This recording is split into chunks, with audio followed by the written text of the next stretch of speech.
এই ওঁটটার দাম কত?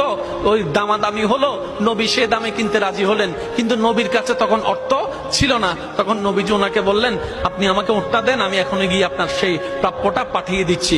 ওঁটের মালিক ওনাকে ওঁটটা দিয়ে দিলেন। আশেপাশে যারা ওঁটের মালিক ছিল সবাই জিজ্ঞেস করতেছে, এই পাগলা, তুমি কি যাকে ওঁট দিয়েছো তাকে চিনো? বলে যে না। নাম জানো? বলে যে না। পরিচয় জানো? বলে যে না। ঠিকানা জানো? না।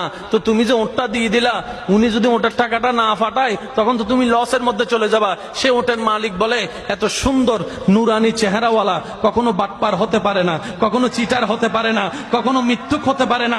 ওনার চেহারা দেখেই তো আমি ওঁট বিক্রি করার আগে মনটাই বিক্রি করে দিয়েছি, মনটাই বিক্রি করে দিয়েছি, মনটাই বিক্রি করে দিয়েছি।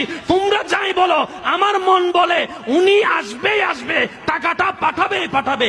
এই কথা বলতে না বলতে কিছুক্ষণ পরে নবীজির একজন সাহাবা এসে বলছেন, একটু আগে একজন ওট নিয়ে গিয়েছেন কাছ থেকে, ওটের